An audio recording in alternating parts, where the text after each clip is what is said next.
2 years ago, we were in a conversation with Sadhguru, and I asked him, we all know that anesthesia works, but we really don't know how it works.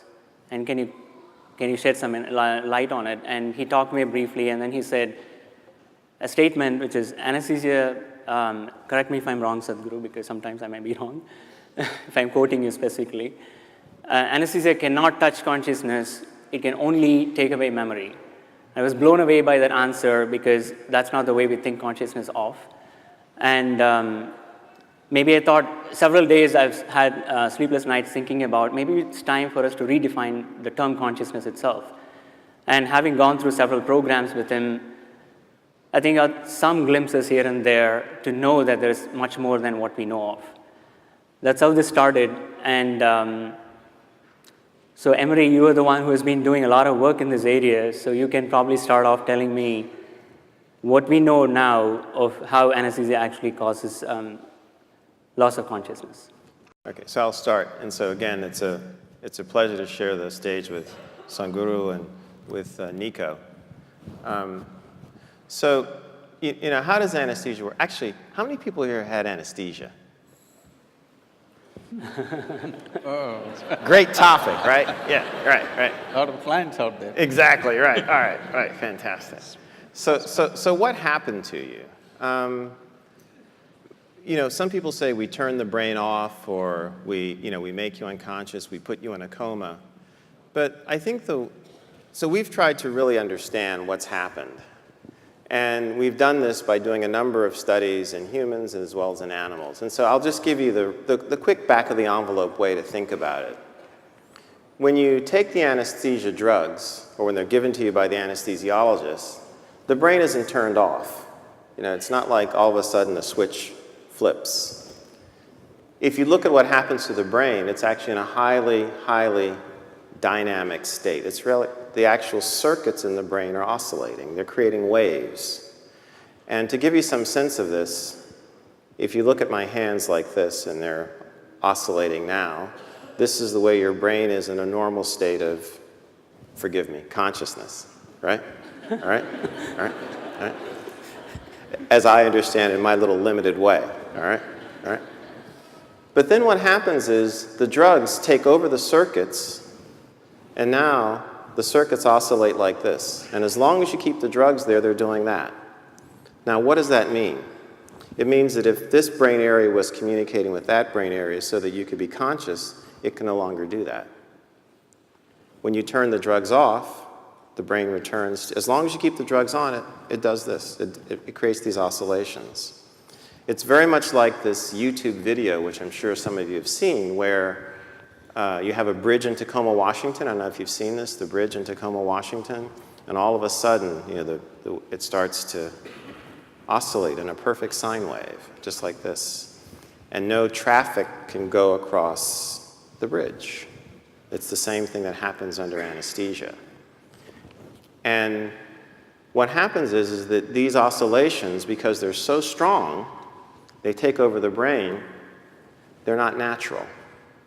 And you remember one of the things that Bala mentioned was that after anesthesia, our brains often don't work the way they did beforehand. So now you can see if you've been in a state like this for 4 hours, 6 hours, 8 hours, and you know, look, I got my AARP card about 12 years ago myself, so I'm in that category too, right? You know, you can understand why your brain may not work, right? So, and basically that's it.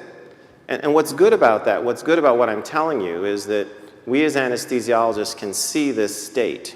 We can see it on the EEG of patients in the operating room, and we can use it to change the way we deliver our drugs. That's the practical implication of this. And then the other practical implication of it is that as we take anesthesia seriously, in other words, don't say, oh, we just give you drugs and you go away and you come back. As we take it seriously and study it, then we can start interacting with our neurology colleagues and make links between problems that they're working on. We can actually begin to have conversations with, you know, distinguished individuals like Sadhguru, who can help us understand what is it we're actually doing on a deeper level. But if we haven't taken what we do seriously in terms of what's happening in the brain, we're not in that position. And that's where I'd like to think that we're trying to move the research now to, in other words, use anesthesia, the study of anesthesia, to help us connect with some of these deeper ideas about the brain, the mind, and also consciousness. David, do you have any thoughts on that? What we work on as neurologists, or what I work on, is very related and very, very connected in that we're trying to understand how patients who lose consciousness because they've had a structural brain injury or a cardiac arrest or some other kind of problem can reestablish the process of a conscious state in a brain that's been injured, and what are the rules of the recovery, and what are the ways in which it can happen, and what are the limitations, and how do people get stuck along the way, and could we help them? And it turns out that there's a lot of variation. Sadhguru. Oh, namaskaram. Dr. Brown and Dr. Skip, highly accomplished doctors in their areas of proficiency, but I'm completely unschooled. So, because for me, the only way I know anything I know is from my own experience. So my language and my expression could be a bit abrasive, or if it seems abrasive, please pardon me because I'm nearly illiterate, okay? So, this, first of all, the nature of the language that we are speaking, I'm talking about the English language. This language is very good for describing and defining external things, but is very limited when it comes to internal dimensions of many aspects of who we are. So, if we have to use yogic terminology for this, what you're referring to as consciousness is considered as jagruti, that means wakefulness. We do not consider wakefulness as consciousness. Wakefulness is the state of the body, wakefulness is the state of the mind, wakefulness is the state of the bioenergies within us, but that's not consciousness. What you're seeing as physical body, well, one thing I would like to clarify is, we do not look as brain as a very significant aspect because we see intelligence is right across the system. Generally, in most people's understanding, I believe, a combination of memory and intelligence is considered as mind. Am I right on this? If you take this as a definition, it is a fact that every cell in our body carries millions of fold much more memory than the entire brain can carry. Because these cells in the body remember even what happened 1,000,000 years ago. It remembers the skin tone of your forefathers from 1,000,000 years, nothing has changed. It never gets confused. So what you can carry in the brain as conscious memory compared to what every cell or every DNA is carrying is phenomenally more. And the chemical dimension of what is being conducted in every cell is far more complex than you could ever figure with your entire brain. So both in terms of intelligence and memory, the spread is much more. I think this entire focus on brain has come mainly because somewhere, probably pre-Renaissance time, we broke into this because that region, largely we're talking about Europe, where it was hugely dominated by very dogmatic belief systems. When people broke through that, nobody was supposed to think for themselves, everything was already said and done. When people broke through that and started thinking for themselves, thinking little freely looked like absolute liberation for those people. And I think that hangover still lasts in our education systems, in our medical sciences, in the very way we are approaching even fundamental sciences. That hangover, that thought is everything, is very profoundly influencing our social structure and our way of exploration. In the yogic sciences, we don't attach any significance to your thought. Whatever you're thinking, it's of no consequence to me. This is why whatever somebody is saying, we don't listen to them. We just feel them. We just feel them. What is their chemistry, what is their… how they are right now. I don't care what they are saying. This is how… maybe it's an evolutionary problem with me, because I've been in jungles by myself and I've seen most creatures judge you just like this. I think they showed a picture of me having a king cobra. I've been very closely involved with all kinds of creatures, particularly cobras and things. Their sense of our chemistry is so keen. You can just go in the wild and just pick up a cobra. As you saw, I'm not holding him by his head, he's not a pet cobra. He's a king cobra. If he bites you, he won't give you more than 20 to 40 minutes before you're done. But I'm just picking him up like this, he will do nothing because he is feeling my chemistry. If I show little agitation, he'll go for me. If I'm just, okay, he's fine with me. So, we don't attach any significance to thought, because thought is recycling of the data that we have already gathered. No thought can come which is absolutely fresh. Permutations and combinations of the data that we already have. Right now, a lot of people coming up to me very fearfully and saying, Sadhguru, this artificial intelligence is coming, if they come, they will take over the world. I said, if they take over and run the damn thing, you're on a holiday, isn't it? But it is a fact that everything that we can gather as information, analyze and express and use it in many ways, all these things, machines will be doing it better than us in the next 10 to 15 years' time. Everything that is data-based processing, machines will do way better than us. So there is this fear. I think it's a very good time. This is the time we need to explore an intelligence beyond intellect. Because we have become so intellectual, we have become so brain-oriented in our approach to everything. As you rightly said, nothing is really turned off, we've just broken the communication. After all, the purpose is to go through something which is generally extremely painful without pain. That is how the entire anesthetic science has come up. So, you're just breaking the communication and that's not happening, it serves that purpose. So, being wakeful and being conscious are two different things. If we… is it okay if I take a few minutes? This is described like this. For wakefulness, we have a word called Jagrati. Jagrati means you're awake. If 10 people, let's say we take sample of 10 people, they all fell asleep, don't do it, okay?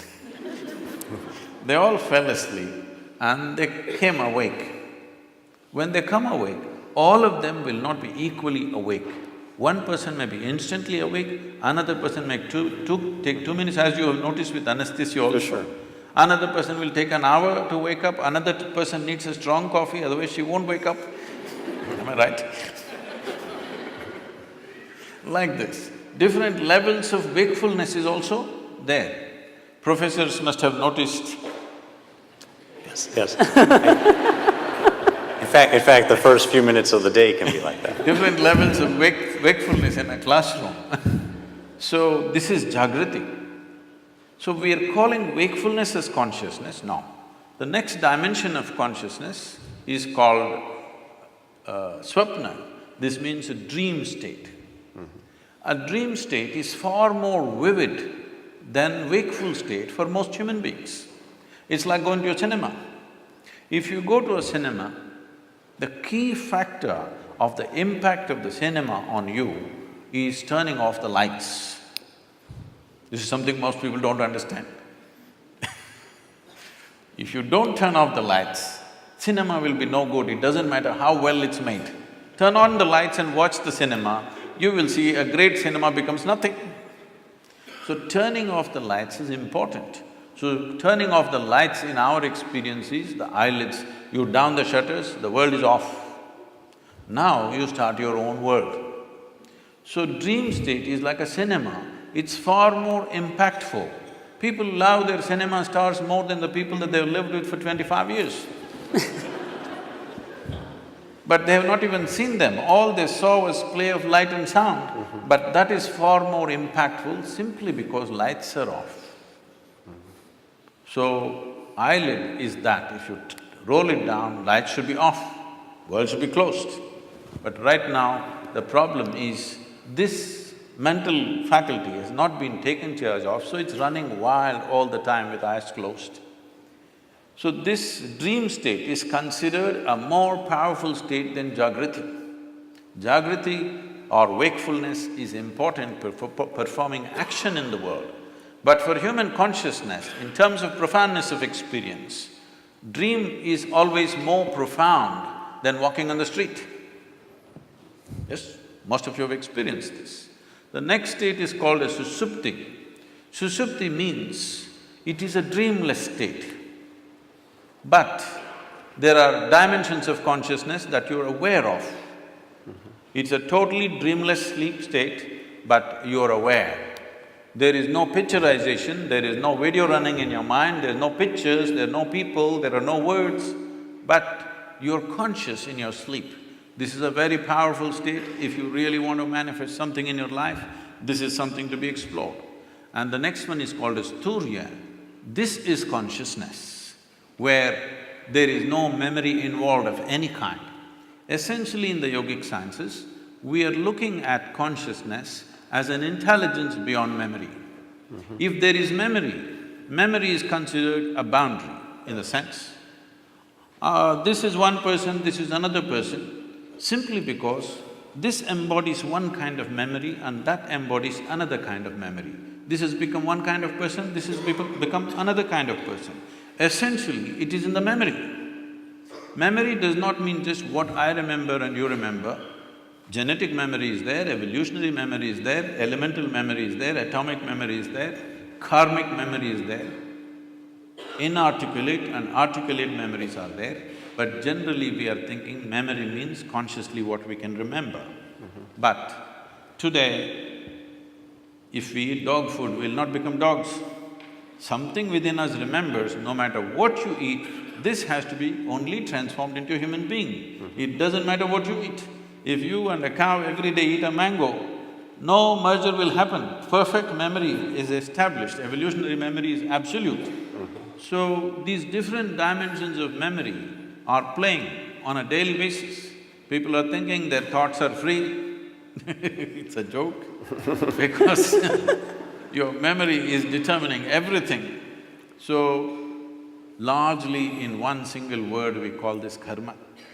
Karma means the residual impact of all the memory that you have, how it is impacting every thought, every emotion, every action, the very way you sit and stand.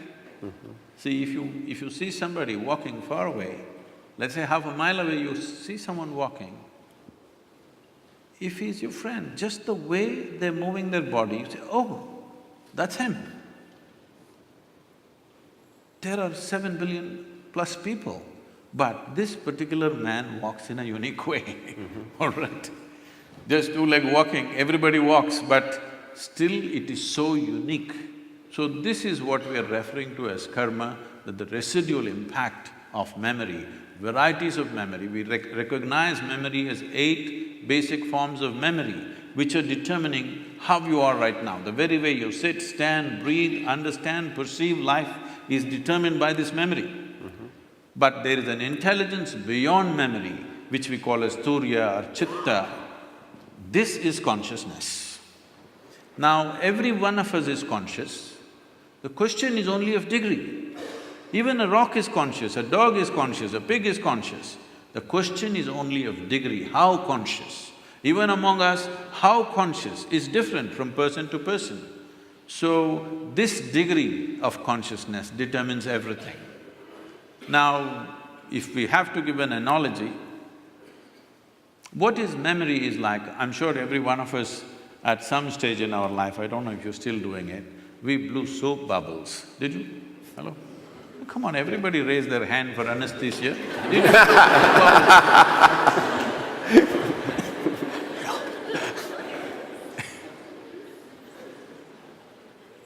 So, when you blow a soap bubble, the soap part of it, which is very little, just a tiny drop, the large part of it is air that it captures. So how big a bubble? When you were children, who can blow the biggest bubble was a big deal. And it's a certain amount of technique, Yeah, how you do it. Somebody blew this big bubble, somebody got only this much. So how big a bubble? This bubble is like this, the kind of soap and how it gathers is your memory. It forms it gives it a form. But when the memory bursts, there is no such thing as your air and my air. There is no such thing as your consciousness and my consciousness. There is something called as your body and my body. There is something called as your memory and my memory. There is something called as your intellect and my intellect. But there is nothing called as your consciousness and my consciousness. How much of it did you capture? How big is your bubble will determine the scale of your life. The scale and possibilities of your life are determined by how big a bubble did you blow.